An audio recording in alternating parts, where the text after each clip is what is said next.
be talking about fully homomorphic encryption. But not really so much today. Mostly I'll be talking about somewhat homomorphic encryption. So, you know, just baby steps. So first, the homomorphic encryption basics. And then I'm just going to go over a slew of somewhat homomorphic encryption schemes.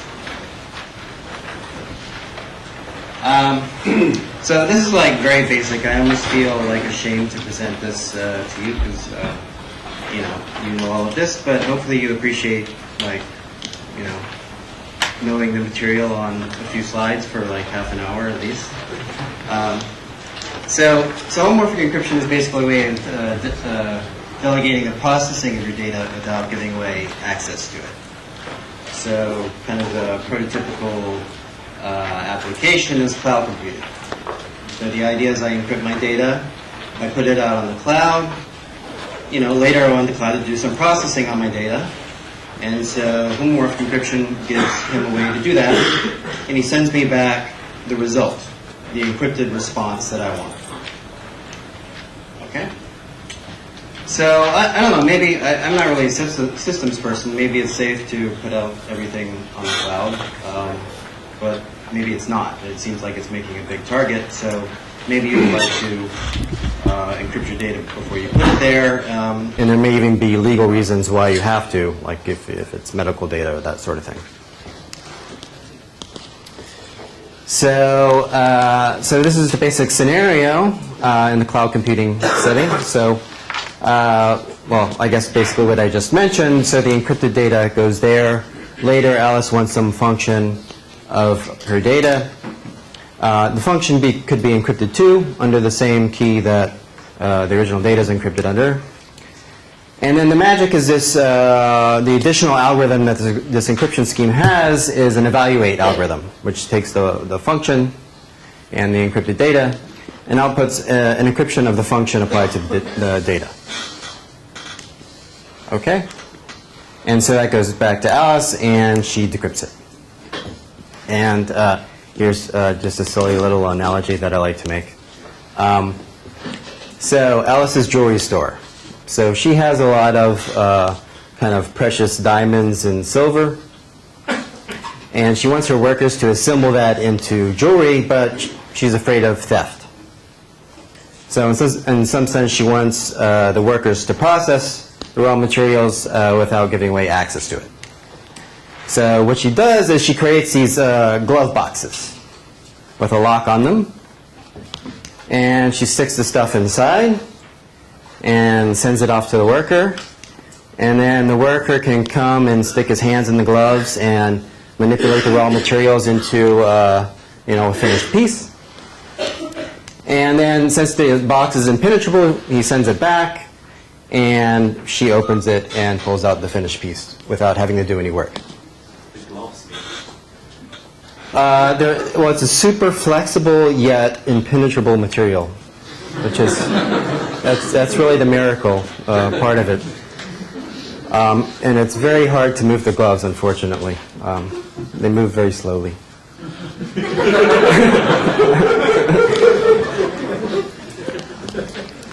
So okay, so yeah, it's not commercializable, this glove box thing. It's a feature. Well, yeah, it's sort of a feature. If you want your ring to be really precious, I guess, and really expensive, that's the way to do it. Okay, so so again, that's the special sauce, this evaluate algorithm. You also want the property that the ciphertext that comes out is nice and short. Previously, there were encryption schemes that were homomorphic in a certain sense. You could do a lot of operations, but then the ciphertext that came out was really huge, maybe exponential in the depth of the circuit that was being evaluated. What you would really like is something that's nice and compact. The length of the ciphertext output doesn't depend on the function that was evaluated. So fully homomorphic just means you can do all functions, all efficiently computable functions. Somewhat homomorphic means you can't. You can do some class of functions. So, fully homomorphic arbitrary processing, very expensive. Somewhat homomorphic, limited processing, but Right now, they're a lot cheaper computationally. Okay, so functionality. So this is another kind of silly slide that I feel ashamed to show you, but you know, it's easy, so you know, you might have some fun. Who knows? Okay, so forget encryption for a moment. So how does your computer actually compute a function? Well, I have no idea, but I assume that it does so by working on bits, ones and zeros, and you know, it does operations like and or. And basically corresponds to multiplication of the bits. And XOR corresponds to addition. So essentially, any function that you like can be computed with these ands and ors, these additions and multiplications, if it can be computed at all. So just an example. So suppose you want to just detect whether a string exists in a big document. So you have a string, you have a long document. You know, how does this work in terms of bit operations? You might just kind of do an XOR to match the string against the substring. And then you have maybe a zero string function that just, you know, detects whether there's a match or not. If it's all zeros, then that was a match. And you can build that function out of Boolean operations. Okay? And so you just keep doing that. Eventually there's a match. That's exciting. And then, you know, once you do all these match functions, you have to aggregate the results. So there's a match there. And so you do just a big OR over the results to get, yes, the string was in the document. So very exciting. And so, you know, on encrypted data, it just works the same way. If you have a homomorphic encryption scheme, you have, you know, some scheme where you can, you have these handy emult and eadd functions, which will just output ciphertexts that are the multiplication or sum of the that encrypt the product or sum of the original plaintext. You know, if you can do that on encrypted bits, then you just do exactly the same thing. So you just you know, this all happens inside the box, you know, with the gloves. You sort of detect these matches, and then you aggregate the results, and you get you get a 1 or a 0, indicating whether the string was found in the document. Okay, so just for general functions,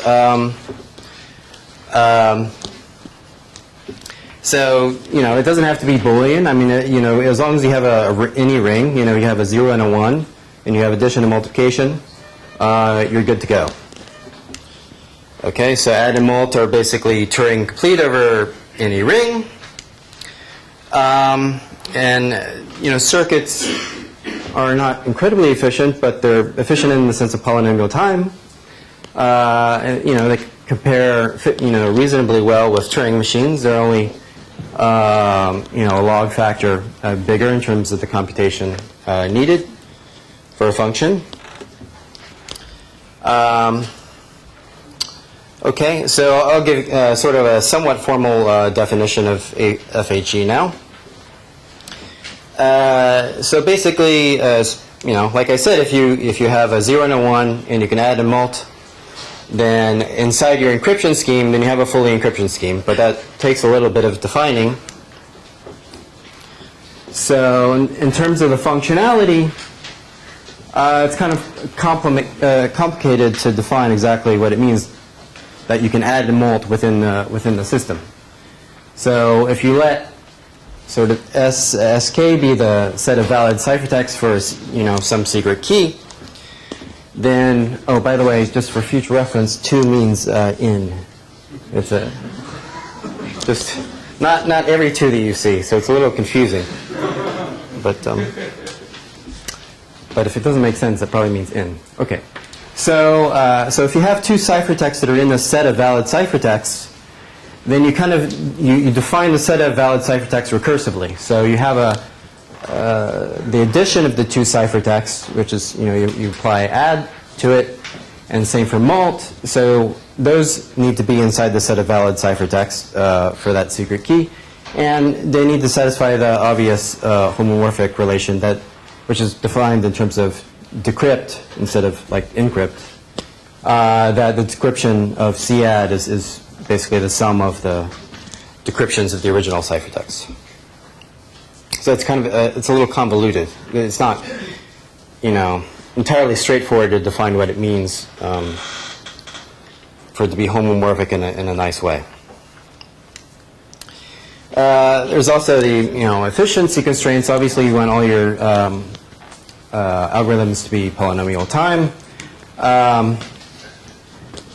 So you can have some schemes have kind of a dependence on the circuit. So in a leveled fully homomorphic scheme, for example, the key generation algorithm might depend linearly on the depth of the circuit. It might create kind of a longer key. But that's not a very strong dependence, so that's kind of okay. But the most important thing is that that basically the ciphertext, the output ciphertext, its size is kind of independent of the circuit being homomorphically evaluated. So that it kind of indirectly means that the decryption function, there's kind of something non-trivial about the decryption function running in polynomial time, because, like I said in some previous schemes, the ciphertext would get really big if you evaluated a really complicated function, in which case obviously the decryption couldn't run in polynomial time just in the security parameter. It would depend on the circuit size. And security is just semantic security. You want the best attacks to take time to the security parameter. Okay, so yeah, so security, there's nothing really that surprising. So I'm just saying CPA security. I'm not going to get anything better than that. You might want to consider CCA security. CCA 2, it's pretty obviously impossible because once you get a challenge ciphertext, you can just add an encryption of 0 to it and get get it decrypted, and it would be the same as the challenge ciphertext. So CCA1 might actually work even for a fully homomorphic encryption scheme, but it's an open problem as far as I know. And there is this CCA1 somewhat homomorphic encryption scheme, which is based on kind of an interesting knowledge-like assumption over lattices, which I don't know how plausible it is, but it's an interesting result. Also, in terms of security, you might want to hide the function that's being evaluated. This could be either statistical or computational. So statistical just means that the eval algorithm should output a ciphertext with the same distribution as something output by the encrypt function. It should look as if, encrypt f of x was computed. Computational, it doesn't have to be the same distribution, obviously, and it just has to decrypt to the same value. So I get this sort of question from systems people all the time. Computation, you said it just don't decrypt. That's not necessary. Right? You also run the distribution to distinguish it. Yeah. Oh, I was assuming that was yeah, okay, in the computational part.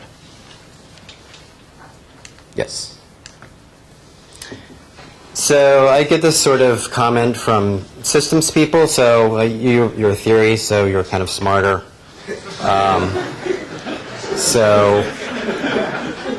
But I'll throw it out there anyway in case you're confused, or you're a systems person at heart. So the cloud stores my files. Okay, fine. Later, I want the third file. I don't want to tell the cloud which file I'm extracting. Okay, so I send the encryption of 3, basically, to the cloud. And the cloud will run, some function on my encryption of 3 in my files. And the function should be the function that extracts the nth file. Okay, that's a function that you can define. It's probably really complicated, but it's sufficiently computable. And so it sends me an encryption of F3. So, so the question is, why can't the cloud just kind of look at that and say, hey, I have this other encrypted F3 over here that just, looks, it's the same file. So, yeah, see, you're laughing because it's really obvious to you. But, and so obviously the resolution of the paradox is, this is a semantically secure encryption scheme. So there are many different encryptions of the file F3, and so when this eval function, if this system is secure, then eval should output an encryption of F3 that's different from the original one.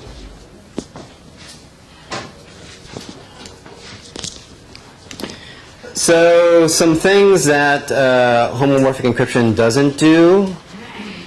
Again, this is just here, in case there are people out in the world viewing this that have these questions.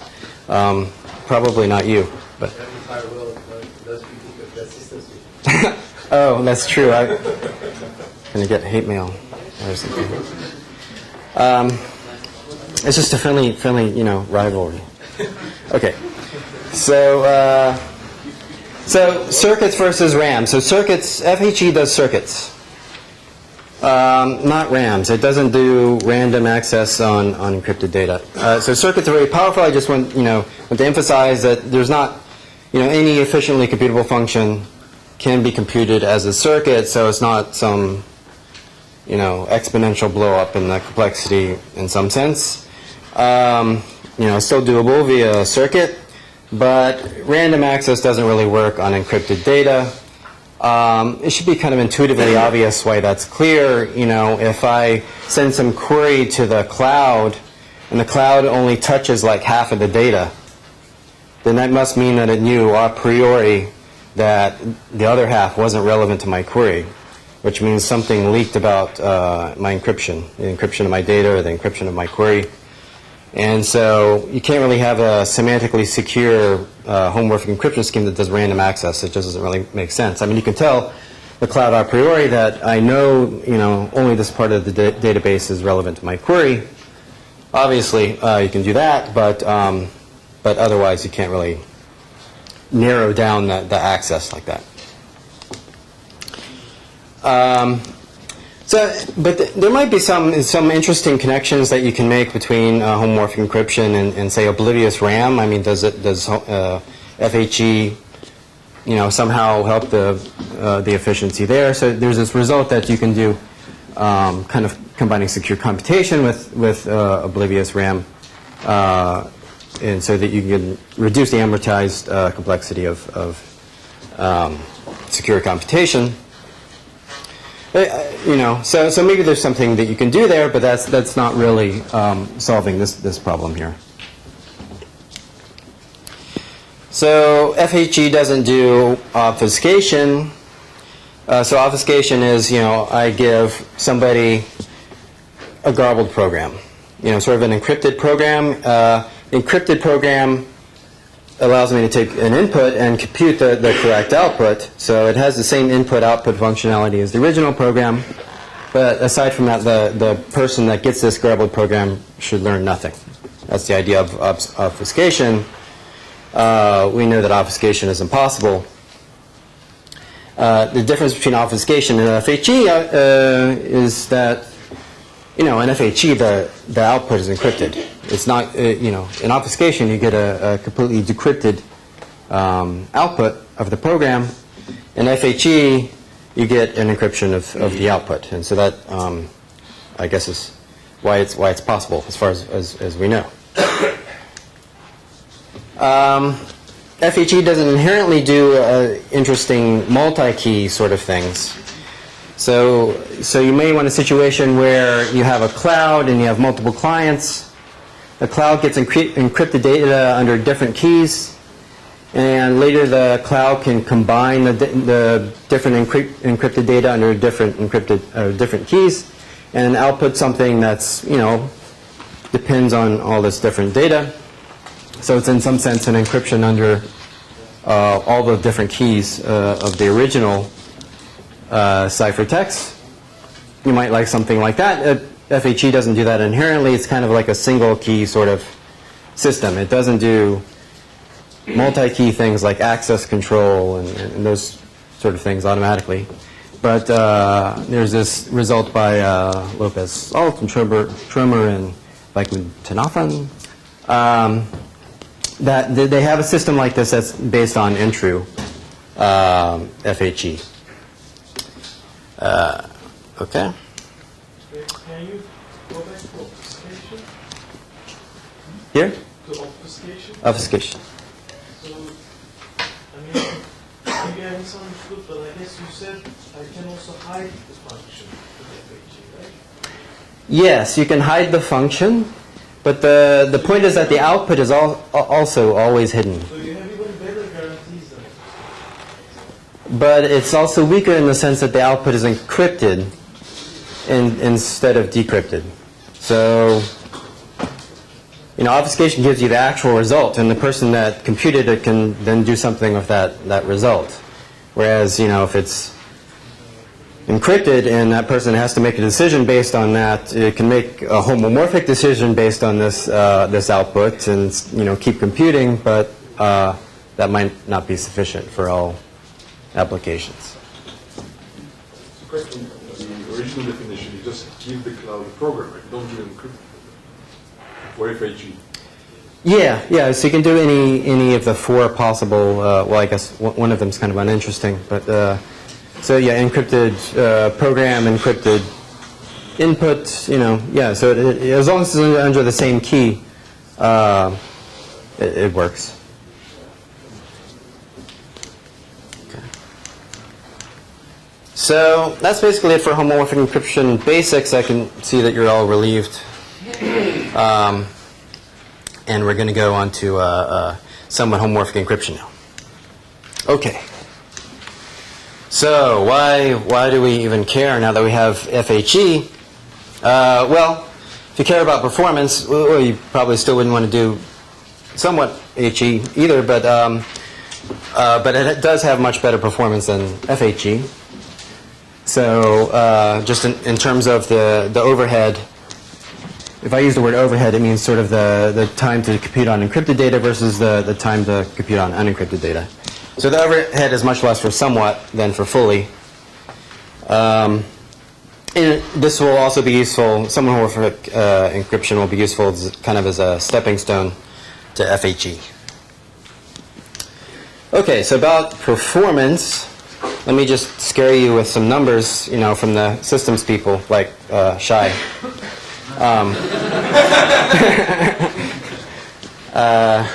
So in terms of, so there was an attempt by Smart and Verkotran to implement the full system. They couldn't quite get there because the key generation was really, took a really long time, so they got kind of close but didn't quite make it.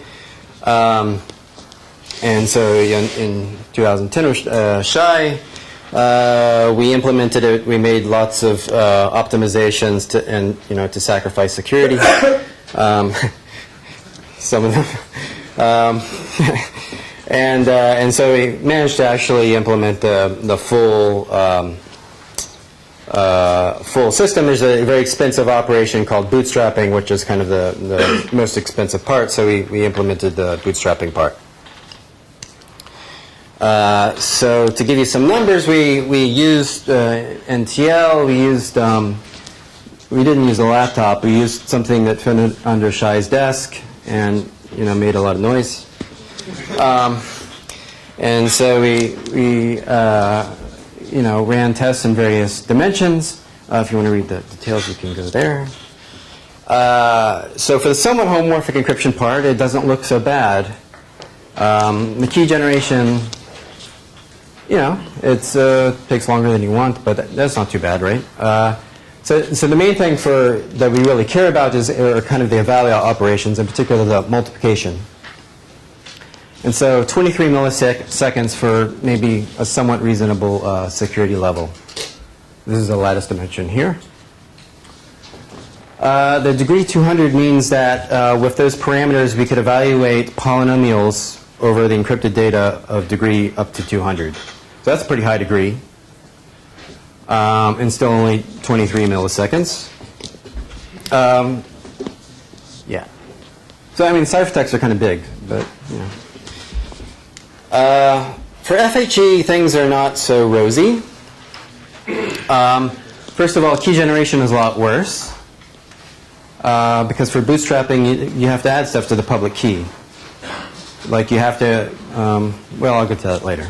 You have to add a lot of stuff to the public key. And so the problem is this recrypt operation, which I'll also call bootstrapping. And you have to apply that operation basically pretty much after each multiplication. So you really should compare the multiplication on the previous screen with the cost of recrypt here. And so you have 23 milliseconds versus 31 seconds. That's a factor of more than 1,000 worse. And you know, if you want to look at the high setting, so about a second versus 30 minutes, which is like 2,000 times worse. So that's you know, one reason you might want to be interested in somewhat homomorphic encryption. It's a good bit faster. So there are newer schemes, obviously, and so these numbers will change, but the theme will remain the same, I think. Okay. Yeah. So about these numbers, do you think, for example, this 30 minutes most of the time is just reading the public key from the disk? Well, I think we had something with like, you know, that had favorable properties in that respect, like a lot of cache, and so I don't think it's all that. There really is a lot of computation involved, but yeah, that's okay. So that's where the systems people think that I'm an idiot. So recently there was also an implementation of Bursky and Vykutanathan's scheme from Crypto 11, and so it's kind of comparable in terms of the time. For dimension 2048, they have 43 milliseconds, but on the other hand, we had a faster computer. You know, on the other hand, maybe they were computing kind of lower degree polynomials than we were. So it seems about the same overall. And they showed, you know, that they really focused on somewhat homomorphic encryption. And they showed that it compares very favorably with the BGN crypto system. So if you want to compute something quadratic, for example, it seems to do better, potentially. Okay. So applications. So how am I doing on time? I feel like I'm... Okay.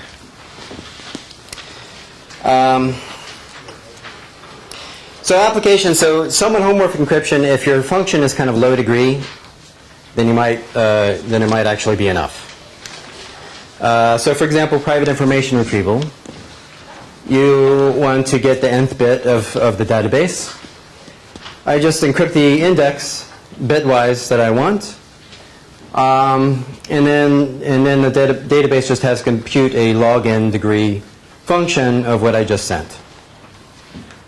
And that's the sort of function that's maybe easily achievable with somewhat homomorphic encryption.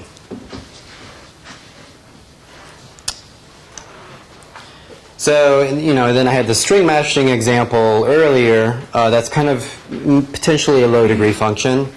So basically you're comparing n-bit strings to detect whether there's a match, and you're doing n of these comparisons.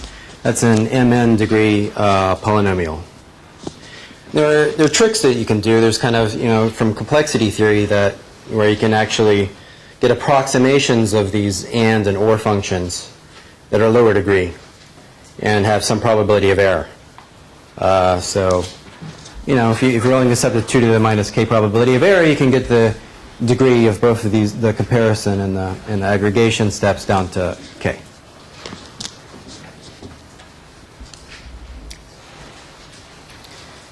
Okay, so okay, so let's get to it. Okay,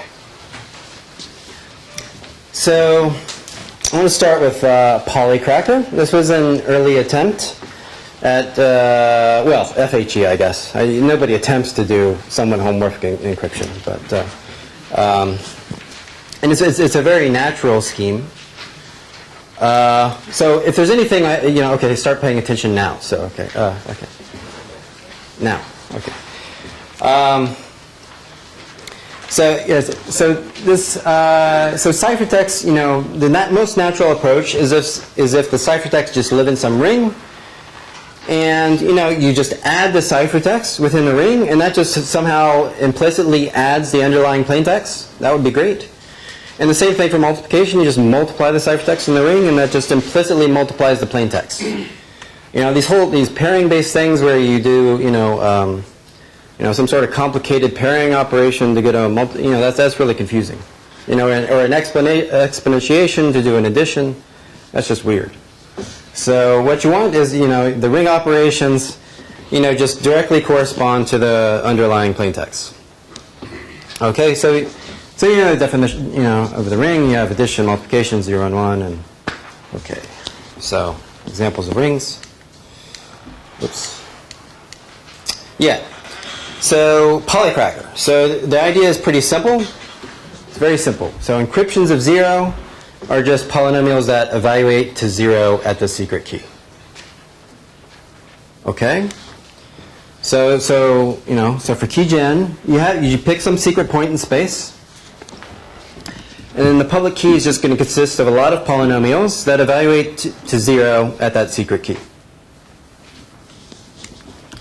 So if I want to encrypt, I take these polynomials from the public key, and I create kind of a random encryption of 0 out of them. I might take a random subset summum of the FIs, and then I get, I get some other polynomial that evaluates to 0 at the secret key.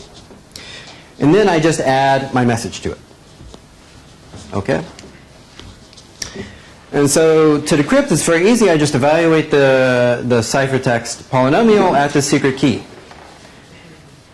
Right? And what does it evaluate to? Oh, well, this thing is like a sum or whatever of a lot of encryptions of 0 plus m, and so it evaluates to m at the secret key.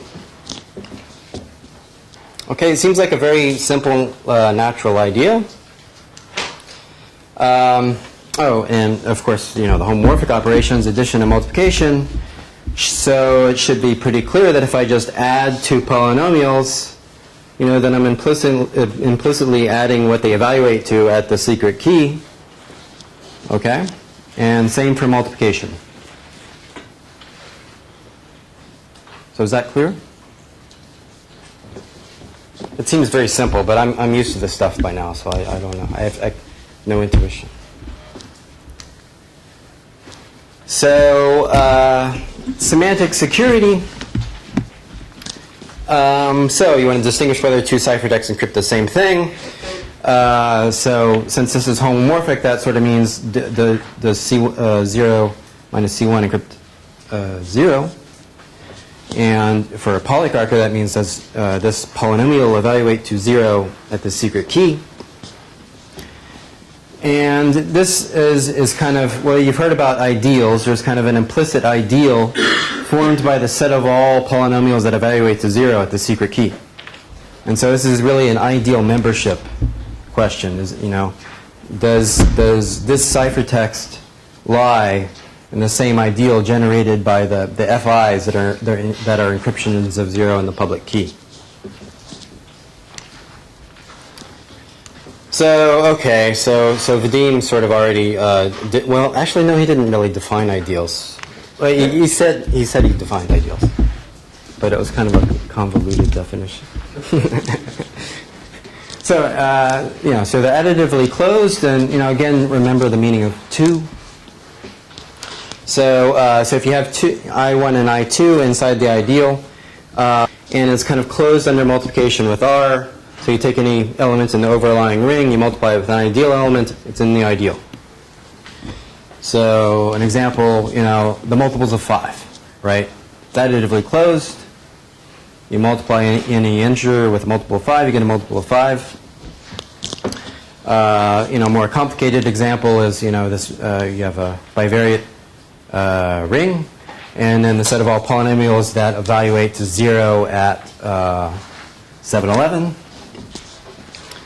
And this ideal is generated by these two elements in the sense that, any element that evaluates to 0 at 711 is like R1 times this plus R2 times that. So, okay, so that's a proper definition of ideal. And so, modulo, when you say modulo something, you're really saying modulo an ideal. You say 7 mod 5, but, it's really modulo kind of the ideal 5. Okay, that's good. So, I want to move on a little bit. So Pollycracker, sadly, as far as we know, there's not a secure instantiation of Pollycracker. And what is the two-word reason for why it's insecure? Gaussian elimination. Yes. Yeah, basically. So yeah, you have your public key consists a lot of encryptions of 0, or maybe you just get a lot of encryptions of 0 from some other source. Out of them, you can, if the system is to be secure, there can't be like too many. These ciphertexts are multivariate polynomials, right? And they can't have too many monomials, or the system will just be really inefficient. So you just create a basis over the monomials that do occur, in the encryptions of 0 that you get, and then you just kind of do linear algebra, because the secret key, kind of the monomials of the secret key, is orthogonal to all of the different, ciphertexts that encrypt 0. Okay, so that's basically what I said. So basically all the systems, all the homomorphic encryption systems that are, kind of related to fully homomorphic encryption are a natural extension of Pollycracker. You just basically add noise to Pollycracker and it defeats the attacks.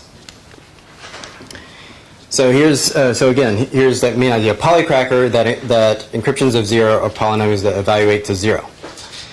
So noisy Pollycracker, which is what we're going to be talking about from here on, is that encryptions of 0 are, well, they're not always polynomials, but let's just think about polynomials for now, are polynomials that evaluate to something small and even at the secret key.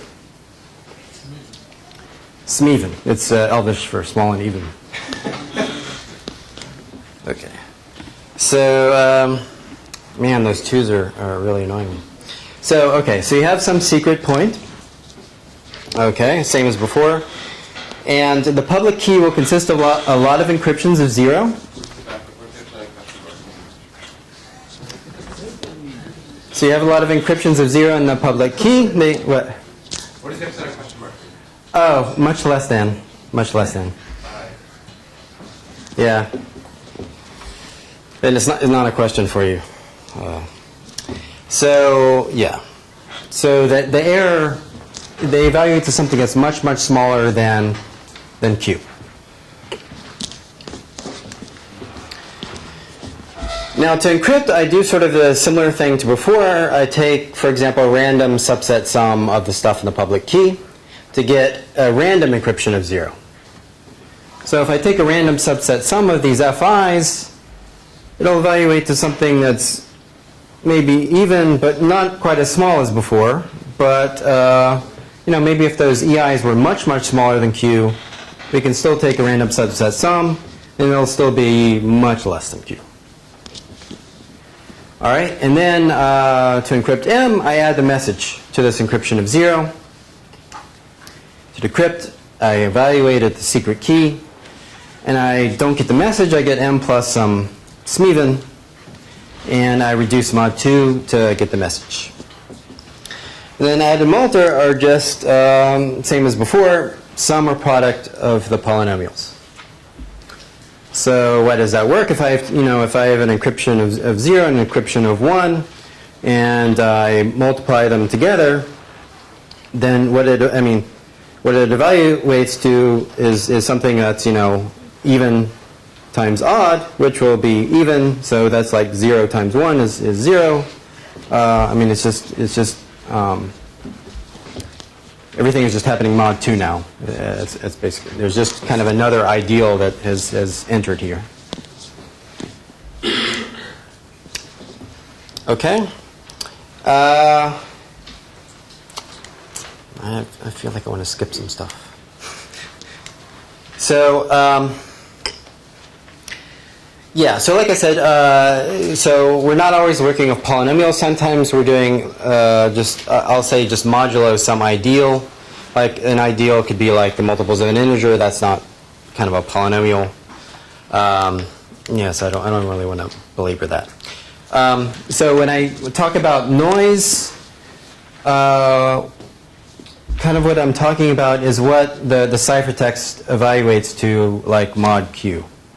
It's that thing that's supposed to be small. You know, if decryption is going to work, then this even has to be small, much smaller than Q. And so I want this noise, what I'm calling the noise here, to always be smaller than Q. Okay? Yeah. How many polynomials are in the public key, and is it relevant? Like, well, this is at this point is a very general framework. So, but you know, enough to get the leftover hash limit to work or something like that.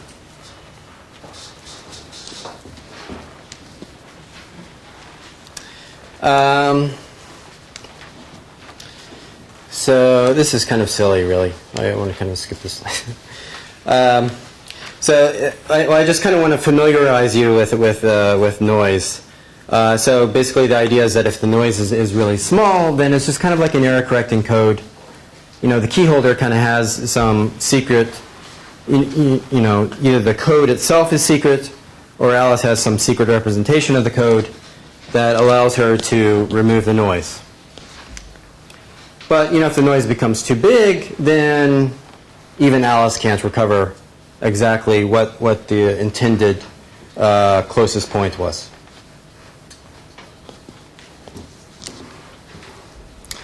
Okay, so what happens when you add and multiply ciphertext? You add and multiply the noise. And in all these systems, the message kind of hides in the noise. So if I add a couple of ciphertexts, you know, the noise, the distance from the nearest multiple of p becomes a little larger. And similarly for multiplication, you know, here it's, you know, it's like the ciphertext is like something is like 6p squared or something. So it's just way off the page, but the distance from the nearest multiple of p is still just the delta 1 times the delta 2. Okay, so if those are initially really small, then maybe it's still quite a small distance from the nearest multiple of p. Okay, so yeah, so the point, the big theme of this of FHE is that, you know, the noise grows, and you have to find some way to deal with the noise growth before it becomes a serious problem. All right, so now I'll give you a particular somewhat homomorphic encryption scheme, and it's really the simplest scheme that you can imagine, I think. So here's a symmetric version of it. So the secret is just an odd number. So I want to encrypt a bit. So remember that means much less than. So I pick some really tiny r that's much less than the secret key. And the ciphertext is just going to be the message plus, you know, some really small even thing plus some random multiple of the secret.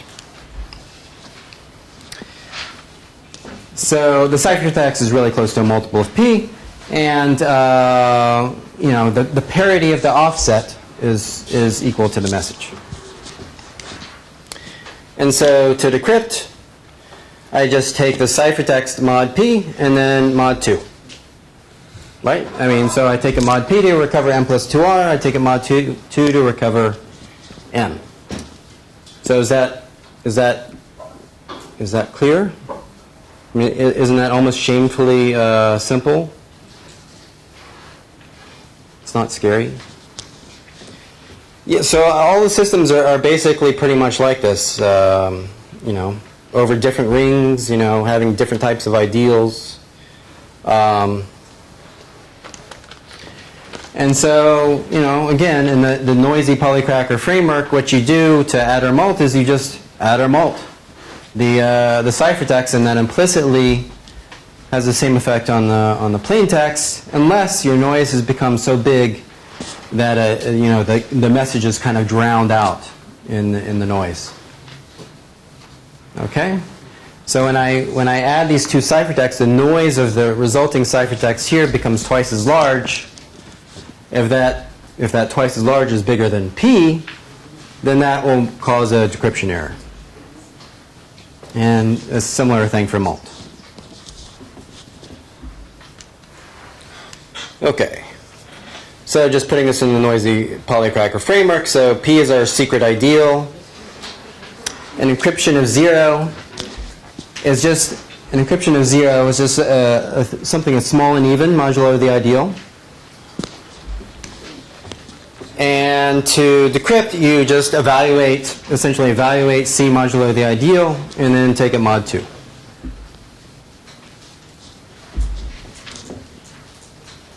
Okay? All right. So are you having trouble believing this is secure? Maybe that's the problem. Maybe it's not. So, okay, to make it public key, it's just the same as before. You just add some encryptions of 0 to the public key. Okay, so what does encryption of 0 look like? It's a multiple of P plus something small and even. You just add a lot of stuff like that to the public key. It's, you know, for technical reasons, it's, you know, slightly more complicated. And then to encrypt, you just do, as a noisy Pollycracker, you get a random encryption of 0 by taking, say, a random subset sum of those xi's.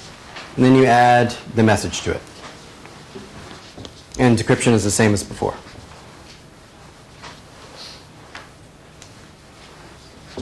Okay, so this has been formalized by Ron Rothblum, and this should be homomorphic encryption from private key to public key.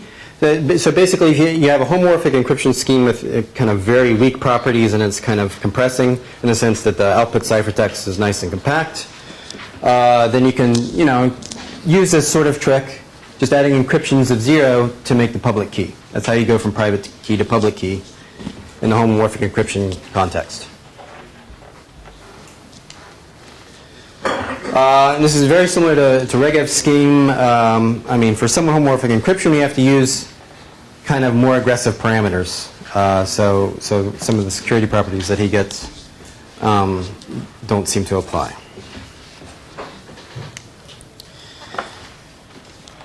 Okay, so security, it's based on something called the Approximate GCD problem. So if I give you two numbers that have a big GCD, you can compute it very efficiently using the Euclidean algorithm. But if instead of, you know, actual multiples of some big P, I give you perturbed multiples, can you output P? That's the Approximate GCD problem. It's hard as far as we know.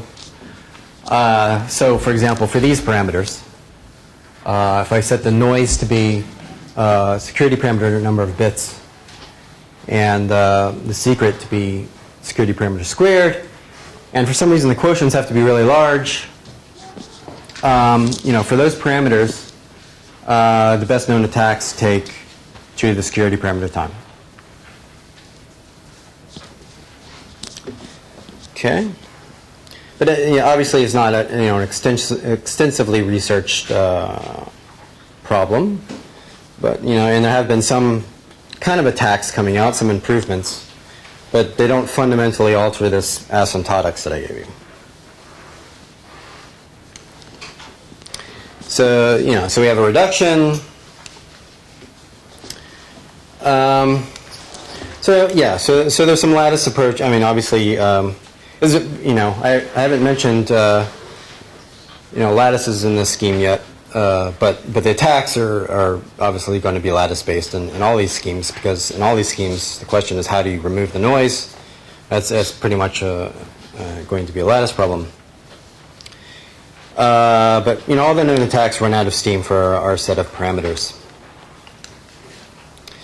So what was an example of an attack that you might try. So it's kind of a Fantine approximation problem. So what is Fantine approximation? So that's basically a case where you have a lot of yi's. They're fractional, and they're all really kind of luckily really close to a fraction that has the same denominator. Okay? And so that's kind of sort of problem that you can solve with lattices. So you could take these xi's that are in the public key, and the ratio of them, xi over x0, is very close to the ratio of qi over q0. Okay? Because the only thing that's making it not an equality is these very small errors, right? If the ri was 0, then obviously xi over x0 would equal qi over q0. But but the errors are really small, and so it's just very close to being true. And so you can set up a lattice. Maybe I won't get into detail about it unless you beg. But this is so you can set up a lattice where these quotients will be the exact thing you need to multiply the rows in this vector by to get the short, or really an unusually short vector in this lattice. But this only works up to for the parameters that I told you about. This doesn't work efficiently.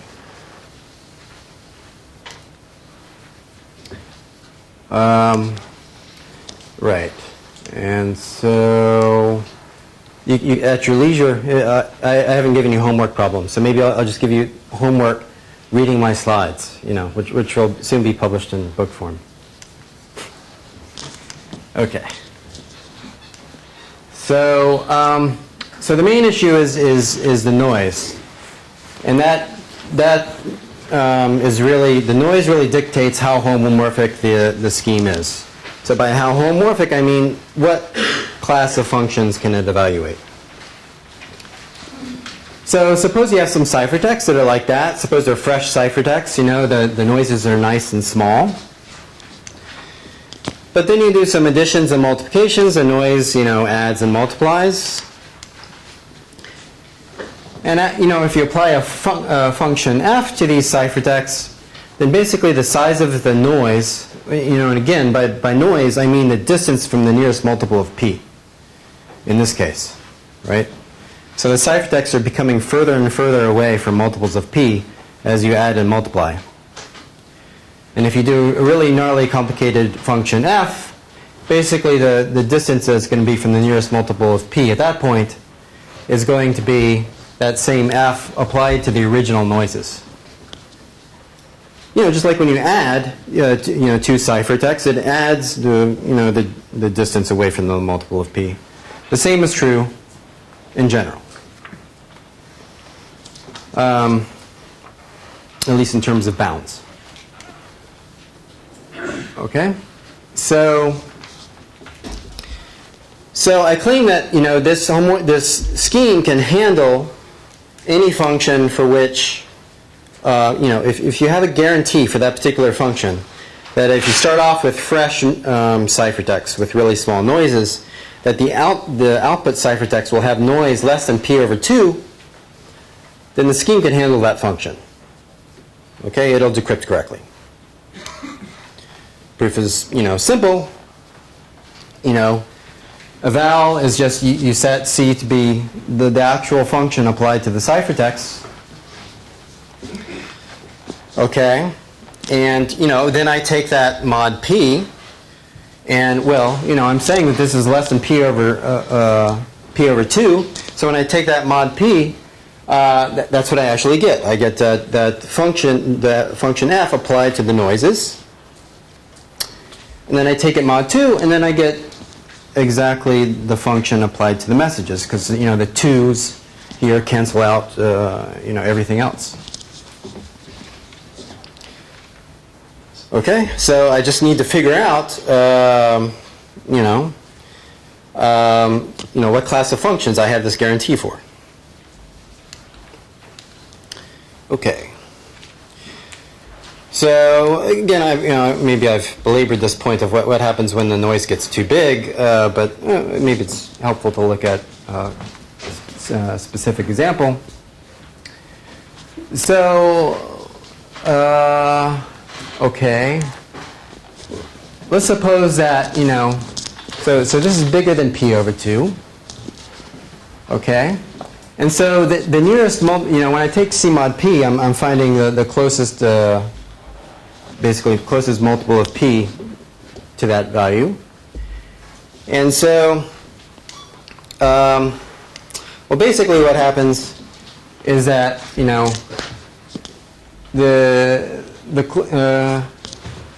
sort of the quotient square you up here, mod 2. Sorry, I'm too jet lagged. Okay, so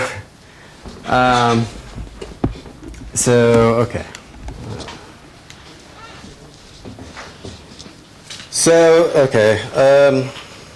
So here's an example of a kind of a complicated function that the scheme can handle. Just to give you some feeling for how powerful this scheme already is. So look at the elementary symmetric polynomial of... it's nice to have a little cushion because, well, that really comes up in the bootstrapping. When you actually want to evaluate the decryption function homomorphically, you kind of don't do so exactly. And that inexactness kind of makes it nice to have a little bit of a cushion. Because, the more precision you have there, the higher degree it would have to be, that decryption function.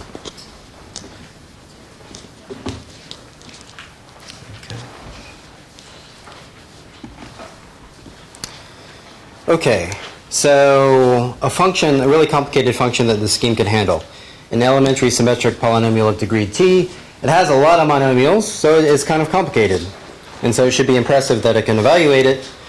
And so for what degree d can we evaluate it? Well, let's suppose that the noises of fresh ciphertext are bounded by b.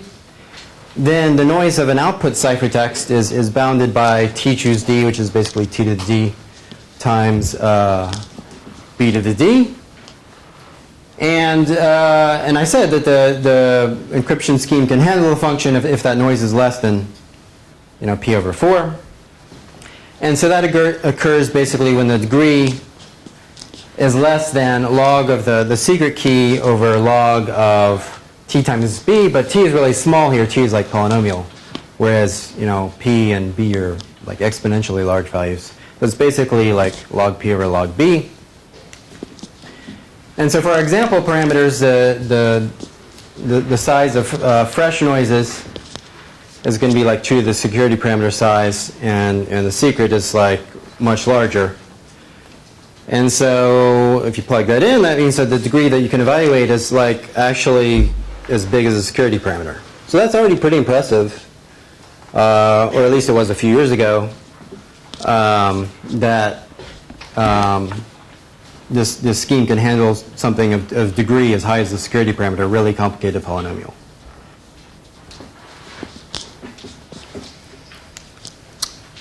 Okay. So an optimization of the scheme.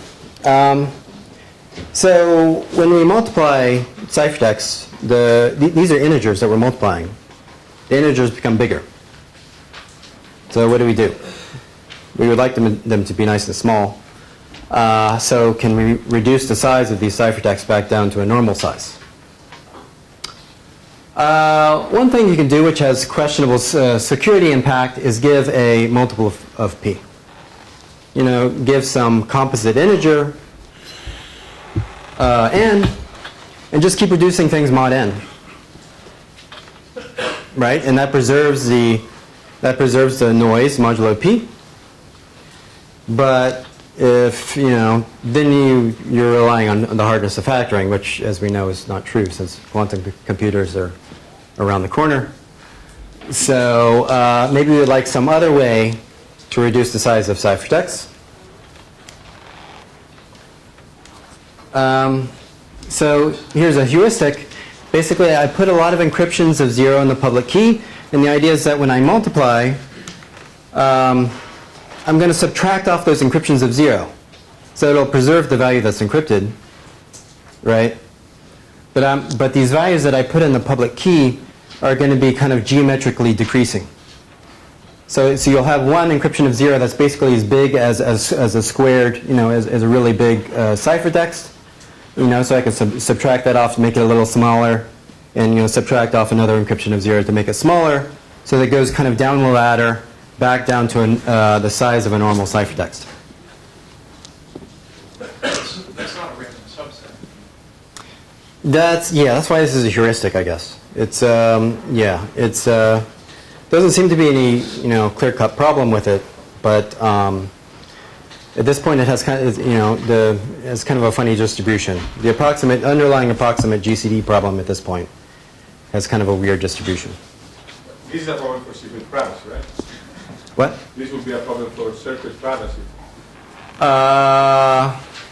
Actually, well, in some sense, these values help circuit privacy because after you've done a multiplication, you can reduce it back down to something that looks like a normal ciphertext. So, it's the fact that there's not a random subset there. Right. That affects the underlying approximate GCD problem. But you're saying for function privacy? I thought you said function privacy. Yeah, to me it seems like it helps because after you've done some operation, you reduce you put the ciphertext back in the normal space, and so it's kind of that information is lost about what happened there. Okay, and so this is actually kind of it has the flavor of a technique we'll see later of a dimension reduction in the Berkowski-Vacuum-Tinothan scheme. It's not so similar, but there's also a problem in that scheme where the ciphertexts get large. You have to find some way to reduce them back down to a normal size. You're saying you can't put this under the original assumption of this heuristic works? I'm saying we didn't. Because of just putting the yi's in the public keys the problem? Because subtracting the yi's to anybody can do that C to C, right? So it's just a question of the approximate GCD problem when you have these approximate multiples that have this interesting distribution. It seems not easier, but okay. So the performance of this scheme. This is probably, or at least it was, by far the least efficient, somewhat homomorphic encryption scheme. You might find it hard to believe that something that just uses integers would be less efficient than something that uses lattices.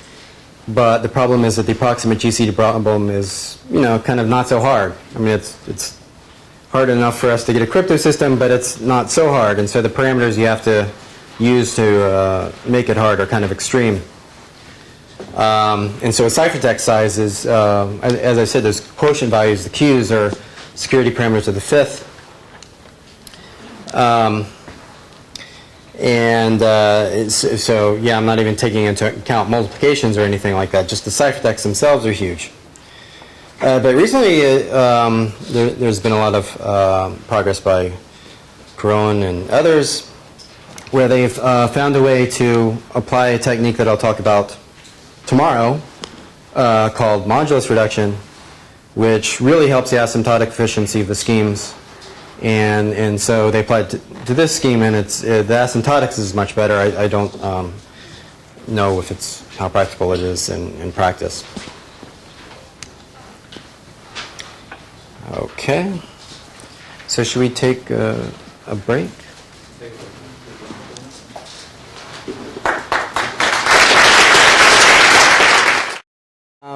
All of these schemes are still in the noisy Pollycracker framework, where basically encryptions of 0 are something that kind of evaluate to something small and even, and you just add and multiply. And so this is just based on LWE. You can get another scheme that follows this framework. And this is the Berkowski and Vacuum-Tinothan.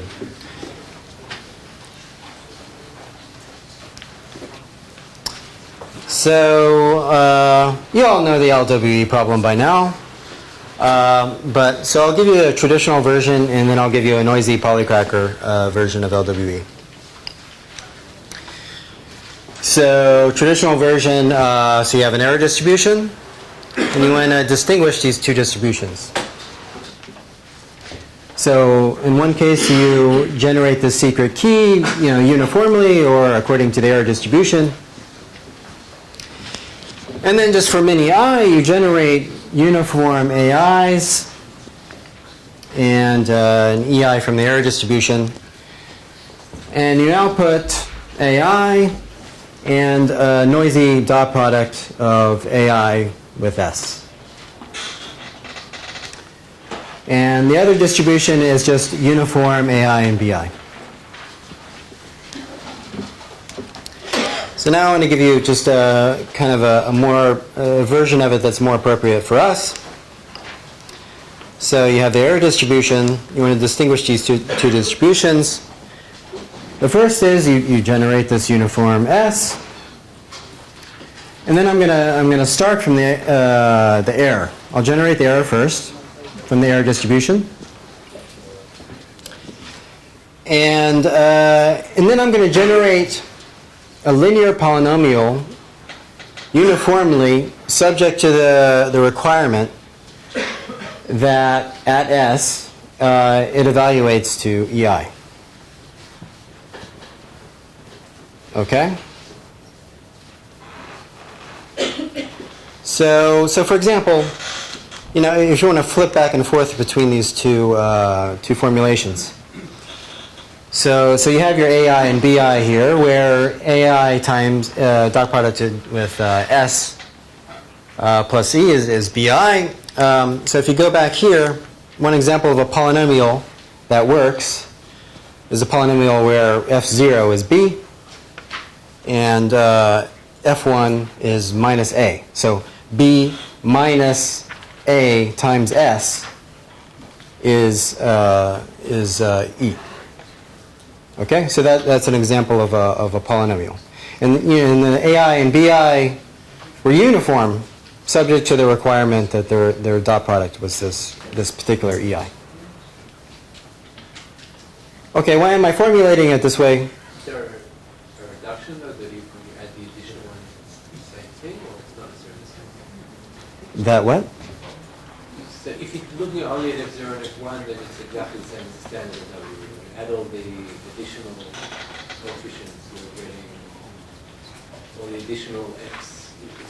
It's equivalent in terms of this computation. You can solve the new one, you can solve the old one. I mean, there are a lot of code. S is from is n-dimensional.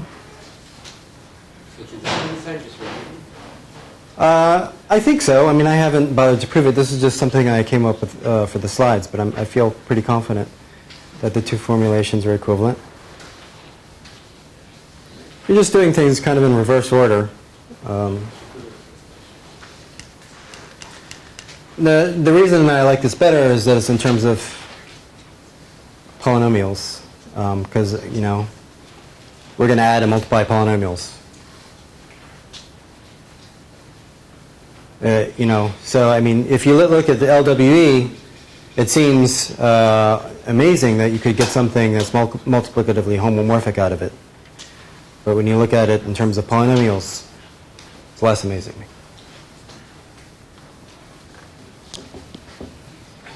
Okay, so are you comfortable with this? And also, I don't like the separate. You have the A and you have the B. I just want one polynomial, Fi. That evaluates to some small error at the secret key.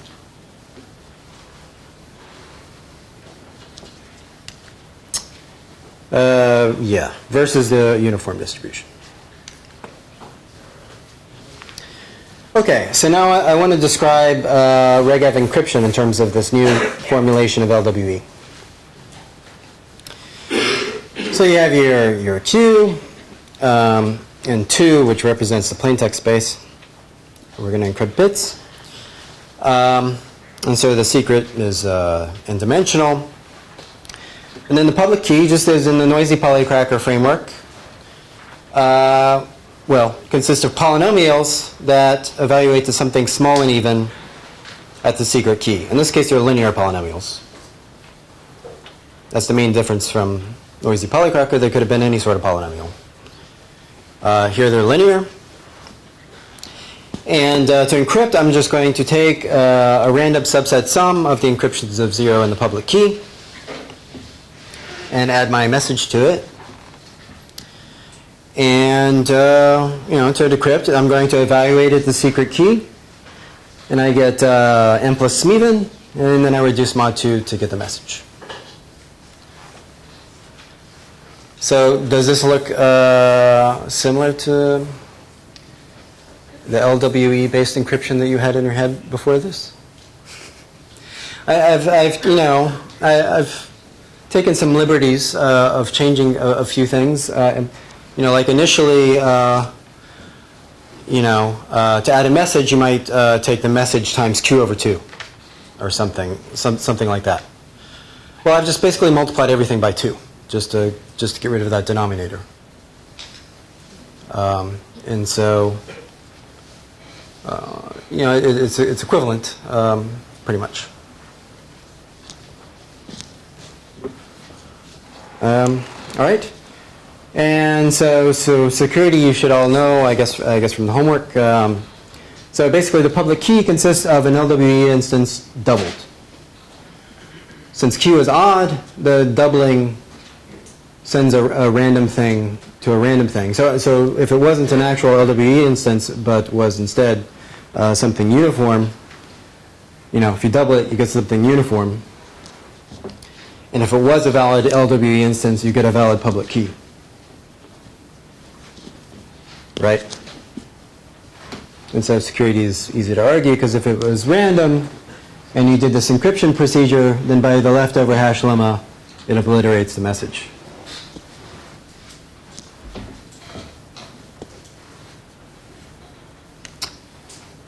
Okay, so, all right, somewhat homomorphic encryption based on LWE.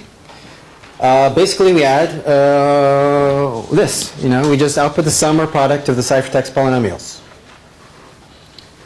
So the polynomials are multivariate. They have n variables. So when you, say, multiply 2 of these things, you get basically n squared terms. So that's kind of unpleasant. But still, this is what you do. You multiply the polynomials, and you can view that longer ciphertext with n squared coefficients as being a legitimate ciphertext in some way. You still evaluate it at the secret key, and it should evaluate to what it's supposed to. M1 times M2 plus something small and even. So does that make sense? Is that plausible? Okay, so but there's this problem that it's a bigger ciphertext. And so how do we deal with that? Bukowski and Viklin-Tenofin, I should say that less, have this relinearization step where after a multiplication, the ciphertext temporarily expands to having lots of coefficients. And we want to beat it back down to something that has, looks like a normal ciphertext. It only has n coefficients. Right? Okay. So we have a ciphertext that's quadratic and it's kind of long. And we want something that's linear and short. And so the idea of this relinearization step is to make the transformation back to a normal form of the ciphertext. All right. So the C here is something that's that's quadratic and it has lots of coefficients. But we can view it as kind of a long linear ciphertext. It's just by changing variables. So if we just create a variable xij, which corresponds to this monomial in the quadratic form, xi times xj, we just create a new variable. Well then we can view the ciphertext the original quadratic ciphertext as being a linear ciphertext over these more variables. I mean, that's easy. We're not even really doing anything there. And we kind of make an analogous transformation to the secret key. Originally, the secret key was S. It had these SIs, SJs. We create a longer secret key, which has order n squared terms, Sij. And so then it's, we view our expanded ciphertext as having these sort of coefficients here. And then it's just, again, decryption is going to be a dot product of this long ciphertext with those coefficients with the longer secret key. And we're going to get the same exact thing as before. I mean, because we haven't really done anything. We're just made a change of variables, and everything has become linear again. Okay. So now the question is how to take this long linear ciphertext and beat it down to a short linear ciphertext. So we have a long linear ciphertext with respect to a long secret key, which equals the message plus Smeaton. All right, and we want to now put the shorter one. And what I'll define here is a general procedure which works for relinearization. It does the job of taking quadratic back down to linear. But it's also a general technique that can sort of transform a ciphertext under an LWE ciphertext under one secret key to being an LWE ciphertext under a different secret key. I mean, of course, you have to give some auxiliary information to help the guy that's doing this transformation from one secret key to another. It's just like a proxy re-encryption scheme. Right? So there's some settings where you want it, for some reason or another, you want to take a ciphertext under one key and transform it to a ciphertext under a different key. And that's what this key switching step is. It does that for LWE ciphertexts.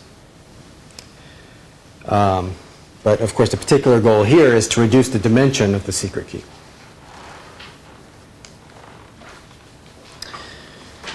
Okay, so how do we key switch? So I'm going to create a lot of linear polynomials. What are they? So I want to go. I want to go from the long secret key S to the short secret key T. So I'm going to create things that look like,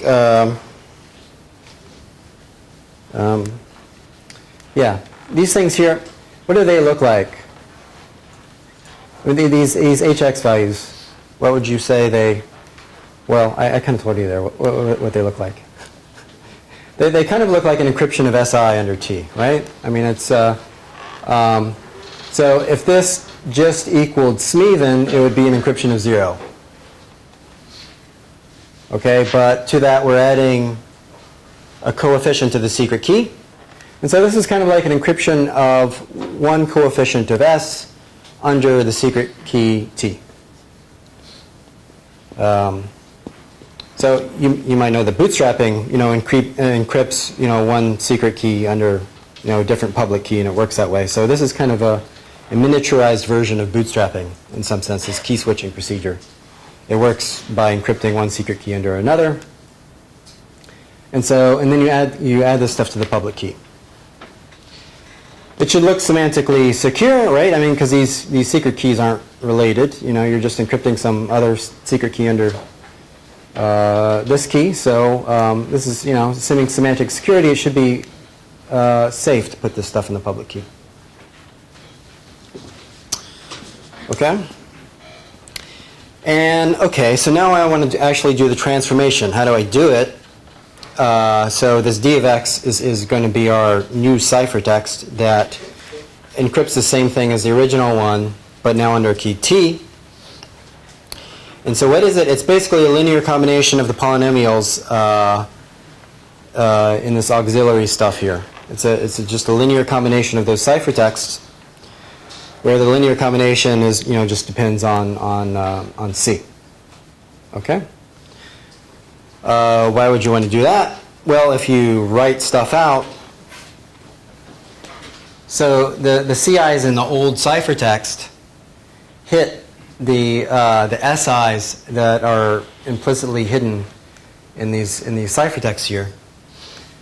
And when they hit them, they create our old decryption value.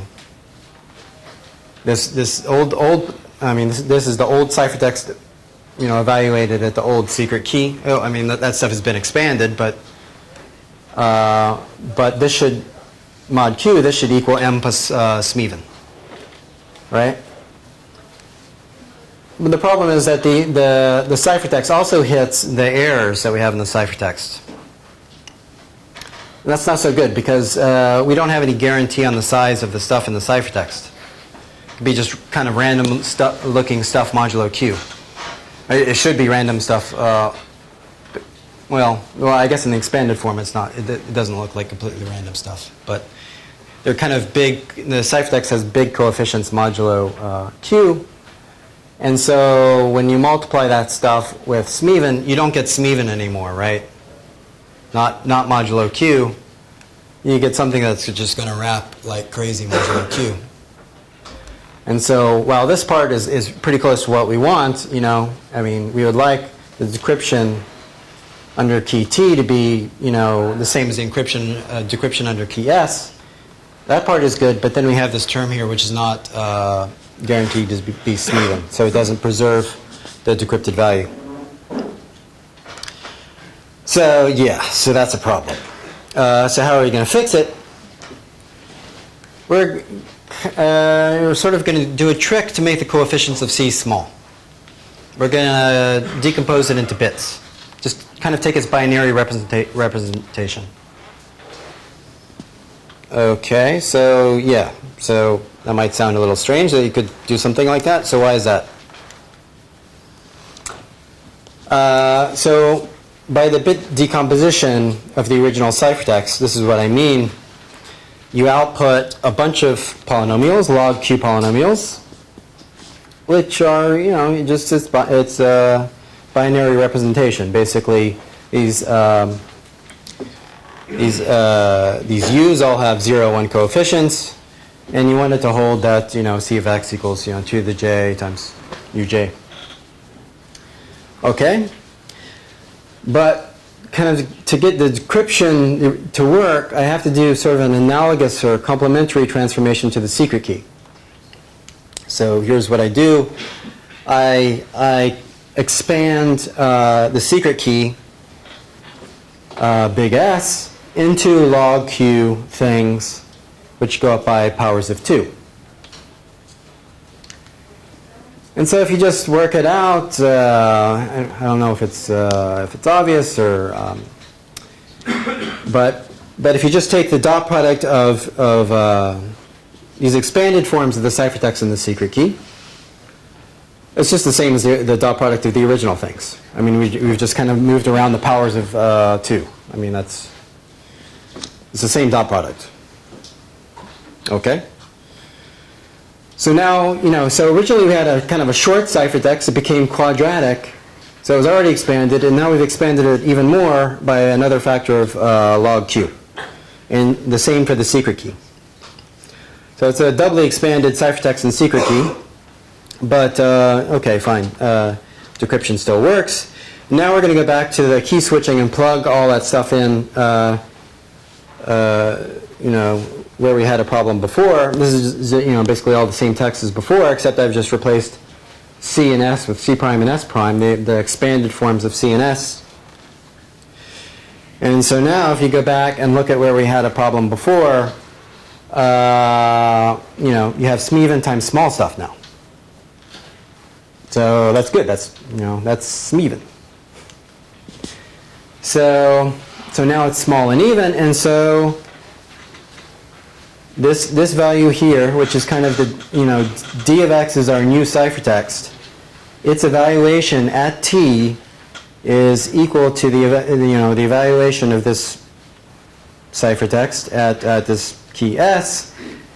And this thing was like M plus Smeven. That was the message plus Smeven. And this thing is Smeven. And so this is message plus Smeven. A bigger Smeven, but the same one up to some additive value. Okay, so that's kind of the most, maybe the most complicated step of the BV scheme, or the least intuitive, I guess.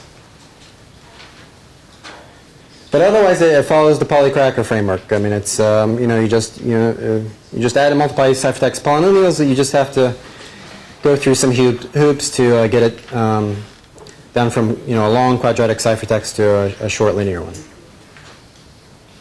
I'm generating ciphertext C, and then I break it down to basically as binary representations. That's the C prime parts of it. And I'm taking a sum of that together with, or a subset basically HI is based on that. That's essentially what's happening? Yes. Yes. So yeah, the modified S's are the things that are encrypted now. And so, yeah. And so, yeah, obviously the key holder has to keep track of all these keys. And this is basically, you can do this for any 2 sets of keys if you know ahead of time, right? That we discussed. Ahead of time. Yeah, the key holder is creating all these different keys that are going to help the evaluator, so all the different, the key holder will know ahead of time that the evaluator has to, expand the key and expand it again, so it's going to put the, derive this SI prime value from the original S and, encrypt that under this other key T. And, yeah, and so the ciphertext evolves as you go through levels of the circuit. It goes to be under different keys. And makes the error a little bit bigger, but only a little bit bigger. yeah, just additively. Yeah, so it just depends on. It's additively, but there's n squared elements in that sum. Yeah, but normally we think of the normally in these homomorphic encryption schemes, you give the noise a lot of room to expand. Like in the early schemes, a sub-exponential amount of room to expand. So things like n squared don't worry us very much.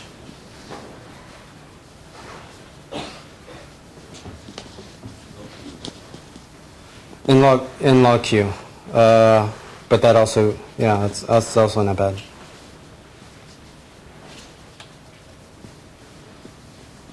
Yeah. I mean, we're much more worried about how the noise expands when we do multiplications than these sort of small additive factors. How big is the noise?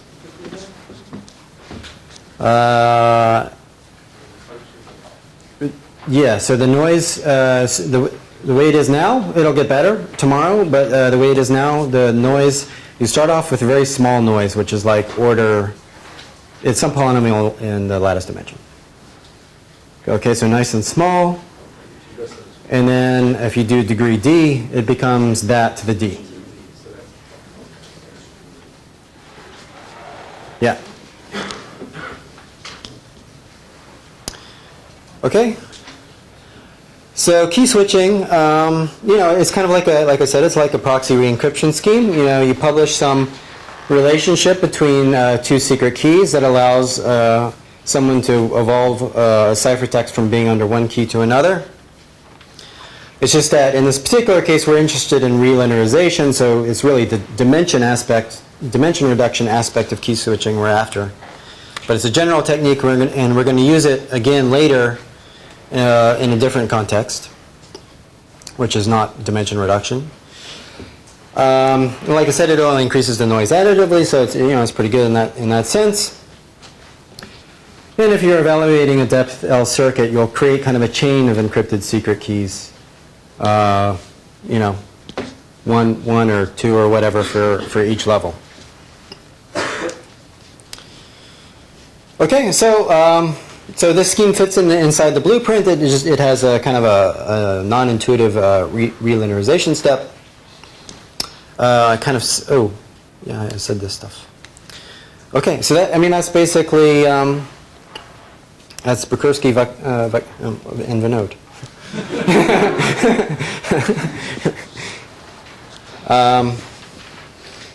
So yeah, I think it's once you put this, and once you express the ciphertext as polynomials, and you don't just look at them as vectors, it becomes more intuitive, a little more intuitive what's going on with how you can do multiplication.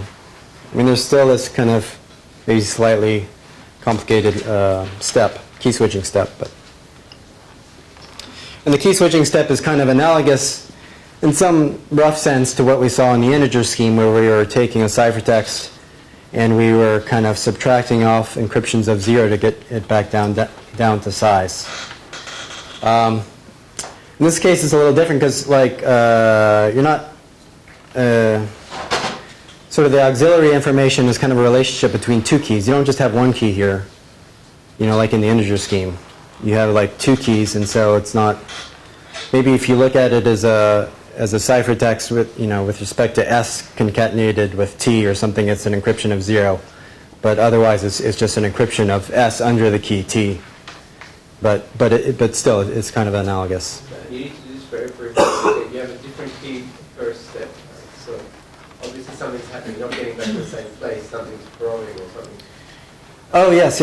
I guess I should have. I mean, the noise is definitely growing.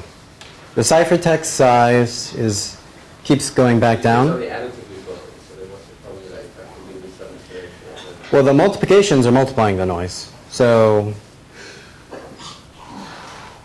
yeah, so I mean, as you go with... You're multiplying the noise, but you're reducing it back to something which is an additive function of that. So when you do a multiplication, the complete step is you multiply the polynomials, and then you do this relinearization step, right? And so when you multiply the polynomials, the noises get multiplied. When you key switch, you add a little more noise. You have to go to a different key. Why can't you go actually the same key? Then you have a circular security issue. Oh. Yeah, I mean, so it seems, I don't think there's an obvious attack if you just encrypt an expanded version of S under the key S. Not that I know of, but yeah, so you could go, you can go to the same key, and then your keys, you have a shorter key size, but that doesn't help with the noise problem at all. Yeah.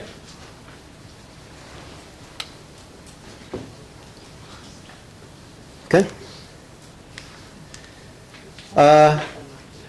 So I'm just going to keep beating this into your head about how the noisy Pollycracker framework applies to virtually all somewhat homomorphic encryption schemes. Do I have time?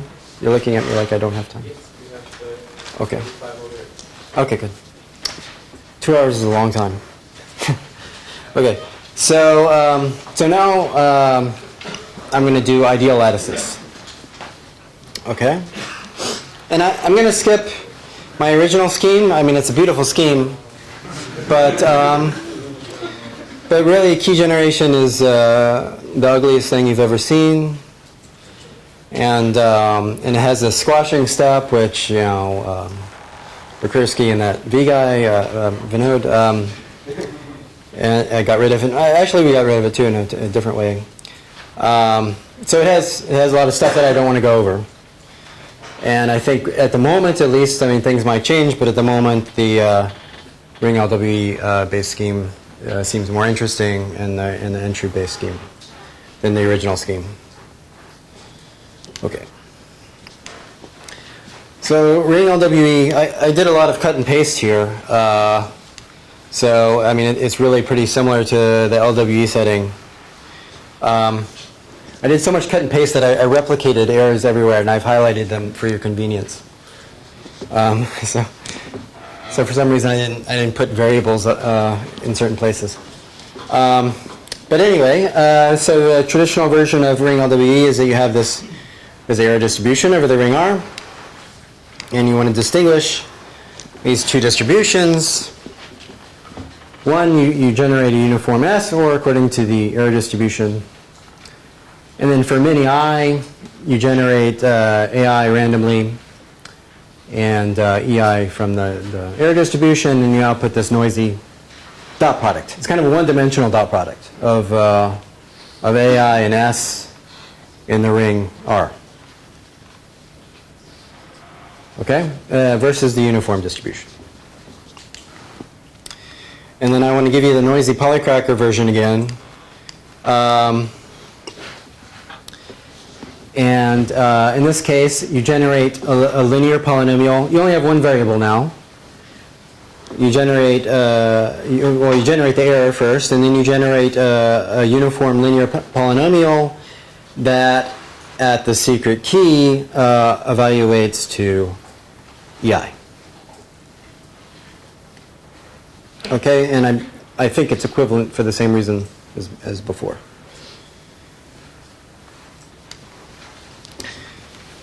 And so this it turns out, is not actually LPR encryption revisited. I guess it's visited for the first time since it wasn't in Vadim's talk. You know, no fault of his. So I'll go over it. But you know, it's just the same noisy Pollycracker thing, pretty much.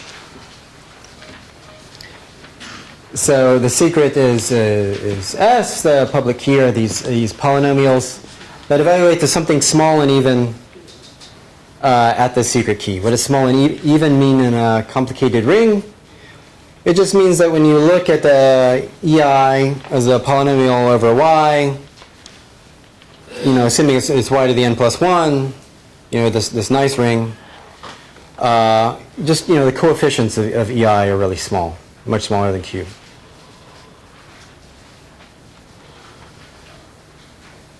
Okay, and then encryption is just, again, you just, you take, this is not actually how LPR does it, they do it in a nicer way, but I'll just be consistent and describe it this way, that to encrypt, you take, you create a random encryption of 0. There's a random subset sum of the encryptions of 0 in the public key. And I just want to mention that you can have this, you know, the message can be something kind of more complicated in this context than the original LWE-based scheme. And there, the message was like an integer, right? It was one-dimensional. Here, the message can be, it exists in the ring, right? So it's like a variable. I mean, it's a polynomial in Y, right? I just want to mention that for future reference, because tomorrow we're going to do all sorts of fun transformations. We're going to take advantage of the fact that this message is really complicated and has a lot of structure. You can play with the automorphisms that Vadim was talking about in particular, and do a lot of component-wise operations on the messages in a batch sort of way. So I'll talk about that tomorrow. And then decryption is the same as before. Just evaluate secret key, reduce mod 2. And, you know, addition and multiplication, add or multiply the ciphertext polynomials. The ciphertext polynomials are a little weird in this case because you have 2 variables. So it's a little confusing, but it's nice to just think of, you know, forget about the variable y and just, you know, remember so you're doing these operations in the ring R, and then, you know, the variable x is some R element, and so if you try to think about 2 variables, you know, the brain suffers. Okay. So relinearization is basically pretty similar. Like I said, I did a lot of cut and paste just because, you know, just so you really get it. Or you feel a sense of, you know, deja vu and accomplishment that you like, this is something that's familiar and, you know, coming back to you.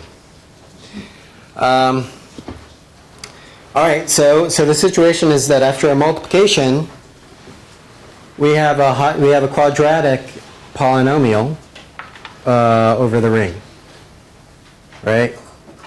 So quadratic in this context means 3 coefficients instead of n squared coefficients, since the original polynomial is just, it's a univariate polynomial. Because all the dimension is hidden in the ring. And so we want to beat this back down to a linear ciphertext that encrypts the same value under a different secret key. Okay? And so that, you know, first step is the same as before. Right. Just So this is a question which is also relevant to the previous scheme. If you didn't do this relinearization step, it's just an issue of efficiency, or then it wouldn't work at all? Because it seems like anyway you are... it's a different answer for the 2 schemes. So for the LWE-based scheme, you can't just let things slide because, you know, the number of coefficients goes from n to n squared. And then if you multiply two big ciphertexts like that, the number of coefficients is going to go to end of the fourth. The only constant number of times anyway before the bootstrapping, although bootstrapping won't work. Constant number of... That's what I'm asking, if it's an inherent thing or if it's an efficiency. Will I still be able to get fully homomorphic encryption in principle without doing a realization? Or I won't be able to get I don't think so, because you can't express decryption as a constant degree polynomial. And so, yeah, and so if you can't, I mean, so the number of coefficients is going to be super polynomial to get up to where you would have to, I mean. there needs to be a But here, in the ring LWE context, you seem to be okay. Because, you can do a degree D polynomial, and the ciphertext is like D plus 1 coefficients. That's fine. So it seems to be a different answer. Maybe there's some tricky way to do it in the LWE context. In LWE, it's better off just concatenating ciphertext and actually doing multiplication. Yeah, that's, I guess you can do that for pretty much any scheme. So. Okay. So you saw this step before. The way you go from quadratic to linear is just that you make a lot of new variables. I mean, that's what kind of relinearization means. Just create a lot of new variables. It becomes linear. And so you have this longer ciphertext. It's only 3, it's not so long. It's only 3 coefficients. You have a longer secret key, which contains the old S and S squared values. Yeah, and it encrypts is the same thing. It's just longer. It's just a long ciphertext. And then key switching is just really, the same, the most, once you're familiar with the old key switching, this is straightforward. So it's just the same stuff. You just put in the public key. You essentially put, an encryption of each coefficient under the new secret key. It's just everything is lower dimensional now. And you have the same problem as before, because all these C's, all the coefficients here are in R now. So this is like some even is something that's small and even in the ring. It's kind of higher dimensional. But you still have the same problem as before, if you don't do the bit decomposition first, that we don't have any guarantee at all on the size of these coefficients in this expanded ciphertext. And so it interacts badly with this error here. And so, for some reason this is not working now. And so bit decomposition is a little different because when you decompose here, this works. So when you decompose, you're decomposing into small, UJs are small, polynomials of 0, 1 coefficients now. So, but it's a natural notion of smallness just extended to the ring instead of the integer setting. And everything is just analogous to before. So any questions, or do you feel like you already hopefully understand it from the LWE context? It's just so it's basically similar to the LWE context. The effect on noise is the same. It additively increases the noise. Performance, that's the motivation for ring LWE-based schemes versus LWE. So the performance is much better. Because, for one thing, we can use FFT for the multiplications that you need. And so the total work for key switching, depends on the dimension of the ring, which is n. And it also, because we expanded things out into log Q terms, there's a log Q in the work there. Versus when you compare with LWE, you had a quadratic size ciphertext, and you were multiplying that, you were using this ciphertext as a linear combination to be applied to a bunch of n-dimensional ciphertexts, right? And so this matrix that you were multiplying here had a total of n to the n cubed coefficients. So whereas in the ring LW context, everything is like, in terms of the number of elements in the ciphertext, it's always like at most 3. So everything is kind of, small. So that, so the efficiency was already better before we considered key switching, and now that we consider key switching, it's like a lot better. Okay. So finally, I'll touch upon entry-based somewhat homomorphic encryption scheme. And so this is in a paper by that I mentioned before by Lopez, Alt, and Tromer, and Vinod, the ubiquitous Vinod. And actually, a bunch of us had the just the observation that so that's me and Shai and Lubashevsky and Pikert and Joe Silverman of Entru fame and Nigel Smart. You just observed that you could create fully homomorphic encryption out of Entru, but we didn't do the interesting stuff with the multi-key, which is really the motivation. It makes it more interesting. So, okay. So we're going to again fit this into the noisy Pollycracker framework. So the secret key is actually not a uniform S. That's a typo. Let me just go ahead. So you have secret S, and the public keys are these linear polynomials like before that evaluate to something small and even at the secret key. But you have some kind of additional requirements.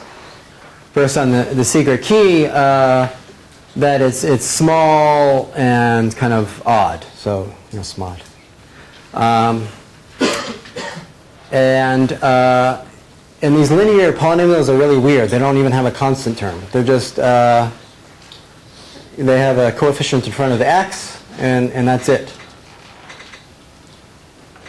So that's kind of surprising, right? That basically, these are kind of the simplest polynomials that you would imagine, right? I guess it's hard to believe. Well, LWE means that you just have a noisy evaluation. You have a bunch of polynomials that evaluate to something small at the secret key. It's hard to recover the secret key. So in some sense, maybe it's a little surprising that that works even for linear polynomials. But here we're taking like a particularly degenerate linear polynomial. It just has a coefficient for the x term. And we're saying it evaluates to something small and even there. So really it's just that equation there. There's just one coefficient. And the public key is basically FI1, FI1 times S equals something small and even. Okay.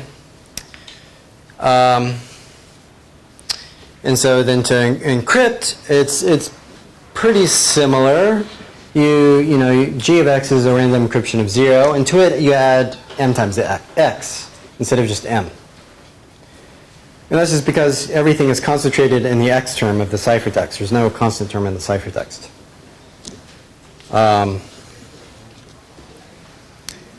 And then to decrypt, you evaluate at S. Okay, the S interacts with the message now, which is different because, it was m times x. Well, that's why we needed S to be small and odd. So it preserves the parity of the message. Okay, so we evaluate, we reduce mod 2, we get m. And so the entry problem is something like this. The question is, you have two small polynomials. Basically, you have an EI and you have an SI. They're both small. small elements of the ring. They have small coefficients, as polynomials in Y. And the question is, this ratio. You take this ratio of two small things. Does it look uniform or not?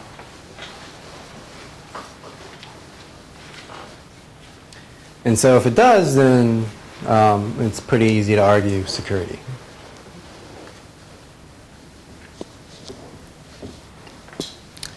Okay. Add and multiply. Yes, just add and multiply the ciphertext polynomials. So there's only one term in the ciphertext, so you might think you could just get away without any kind of dimension reduction, like you had to have in the ring LWE context. So you multiply two things together. You get something like this, which is polynomial with x squared. It just has that one term. So could we just view s squared as the new secret key?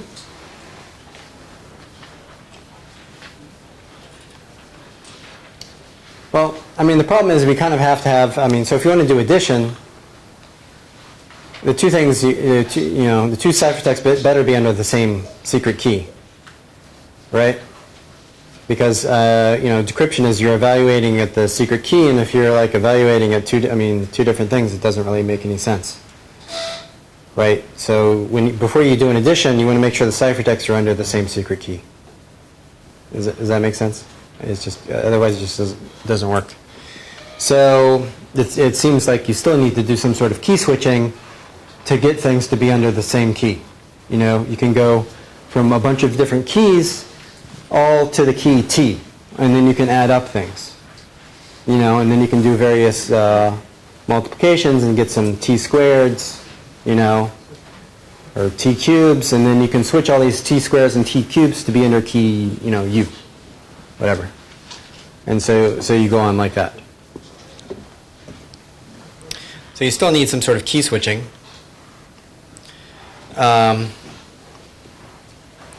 So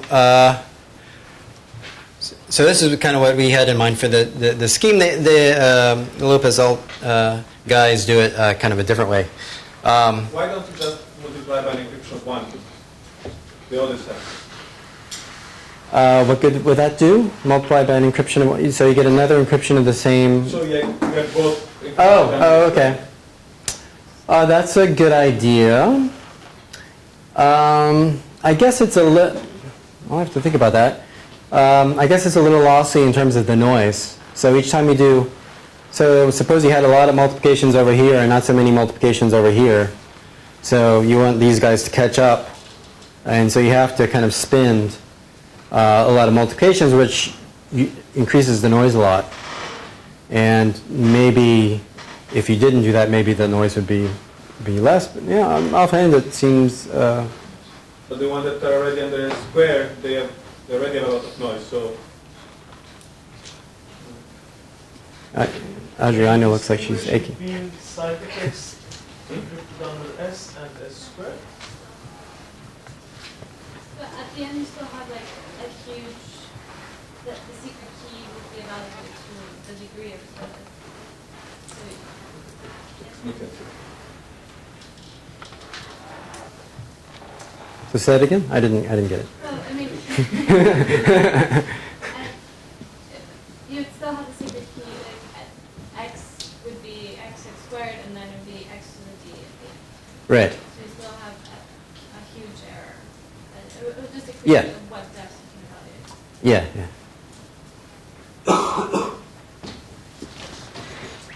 So even without the error problem, can you distinguish ciphertext encrypted with S from ciphertext encrypted with S squared? Well, I don't think you should be able to. Because if you can't, then you cannot keep multiplying with encryptions of to make them the same. You don't know which one is where. No, well, as you're evaluating the circuit, you know the format of everything, right? You know that this ciphertext is under key S squared. You just don't know what S squared is.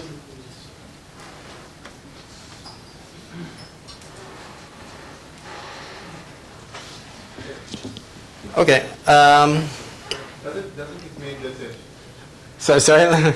Okay. You can just as well express a circuit where you only do one operation at each step, though. Yes. Right. And that's not going to be. But in defining such a circuit, it might make the circuit bigger than it was originally. So you're just moving the inefficiency maybe from one place to another.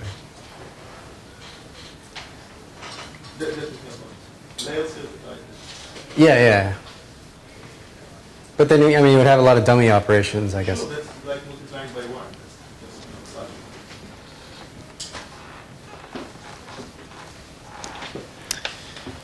Okay, so key switching, how do you do it? It's actually a lot simpler. I think it's a lot simpler than the ring LWE case. So I want to switch from key S to T. What I'm going to put in the public key is this thing here. Okay, which is well, first of all, I mean, so does that? I mean, is that safe to put in the public key? Well, hopefully it is, because the n-true problem, the hardness of the n-true problem tells us that that this thing here should look uniform, and then I'm just multiplying it, so by this S, so I guess I should get something else uniform. That's basically the intuition for why it's safe to put it there. And then to switch the key, so originally I have ciphertext C under key S, okay, and their one-dimensional dot product is the message plus Smeven. And so the new ciphertext is going to be C times this value that I just put in the public key, and if you just write it out, here's what it is. You can read at your leisure.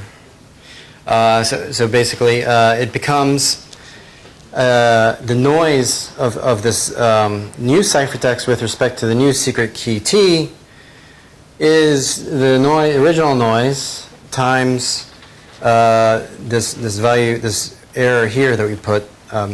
Sorry, I didn't really mention that this was a small error that's odd. And so it preserves the parity of this thing here. And so it's M plus Smeven. In this case, key switching increases the noise multiplicatively, which is not as good in that sense. But it's kind of it's faster computationally.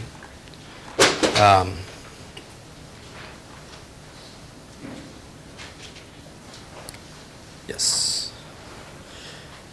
And like I mentioned, they have this nice application where basically if you have ciphertext under different secret keys, you can just sort of multiply all this stuff together, and you can view it as kind of a ciphertext under the product of those secret keys. The product of the ciphertext is a ciphertext under the product of the original secret keys, in some sense. Maybe you can view it as a relinearization. This is kind of a quadratic secret key over two people, and we're just changing our perspective and viewing it as a one secret key, a linear secret key. And then, once these sort of computations are done over these multiple different keys, the cloud does that. Then the parties, if they want to decrypt, they have to collaborate. I mean, of course, that makes sense that if you have data encrypted under different keys, that the parties should all have to collaborate to decrypt. So that's all I have. So now that I've given you the framework, your homework is to come up with other schemes that fit into this framework. That's it.